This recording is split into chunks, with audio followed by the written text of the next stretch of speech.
Hello everyone, I'm Kirsty Dunphey, and today instead of my usual written blog, I've got some content that I thought would actually be better represented in a video.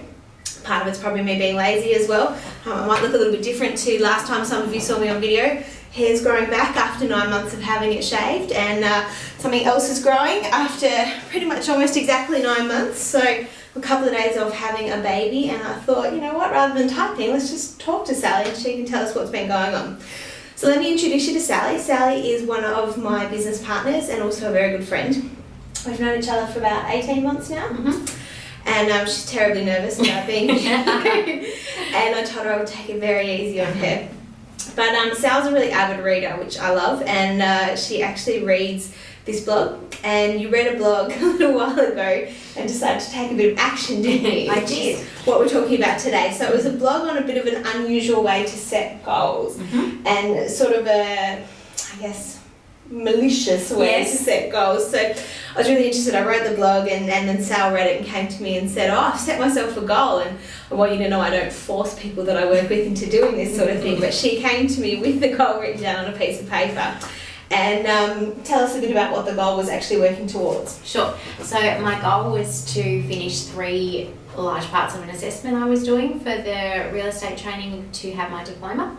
They were the last parts that were really hard. I had them for quite a while, sitting there looking at me. They've been taunting you. Yes. And we had a date that we had to be finished by, and I thought if I don't do something, it's not going to get done. Okay, so you wrote down here, and you wrote down the milestones. Goal 1, submit these 3 units by April 15th. Goal 2, submit this unit by May the 1st.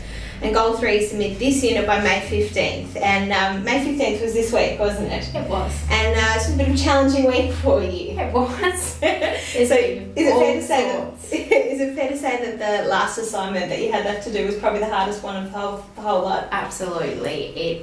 In hindsight, when I looked at all the material, I thought, oh yeah, I'll do these ones first and leave the largest one until last.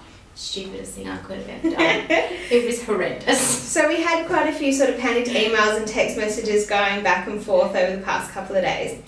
And the reason you chose me, I think, to set this goal with is because you know that I would be mean to you. Yes. And so, without going into specifics, Sally chose someone that she perhaps doesn't love a lot and said to me, if I don't achieve my goal, here's my credit card details, you need to send, what was it, a big bouquet of flowers and wine and all sorts of extravagance up to, I think I had a budget of about $200. Yeah, to this person and thank them for everything they've done for me in this world. And I found that hysterical, and I knew it would be really good motivation for her. So what I guess I want to know is what has been the difference this week in terms of getting this extremely last hard part done? What would have been the difference between having this and not having had it? Oh, absolutely. If I didn't have that, I would have gone, I don't really need to submit it until at least the 1st of June. Gives them 3 weeks to mark it and get it back. And I would have just kept pushing it. Okay, and what if we'd done some sort of traditional goal setting? So what if instead of having this kind of malicious motivation hanging over your head, what if it had been, I would have given you a $200 gift voucher if you could have got it done 2 days ago? You think you would have got it done? Probably not, no. No, because it's not coming out of your pocket and it's not something that you've necessarily said, well, $200 would be lovely, thank you. With the pain that I had to go through to do it, I would have gone, you can give you 200. So was the fear kind of that motivated you on this one? Absolutely. Yeah, and is this the first time you've ever set a goal in this way? Yeah, until I read your blog, I'd never thought of or seen anything like that. And when I saw it, I'm like, oh my God. Now, it's probably not the kind of motivation you use again every time for a goal, but do you feel like you'd recommend it for someone who has something that they absolutely positively have to get done, and you know, if they know that they might have a tendency to procrastinate on it? Definitely. Yeah, cool. And what lessons did you learn in doing this as well? Never leave things like this to the last minute.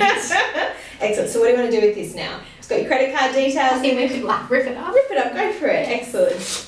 Very good. Wonderful. All right, well, everyone, this is Sally Shaw, one of my fabulous business partners here at Elephant Property, and she's been very brave in sharing her story with us, and we thank you guys all for listening. Thank you.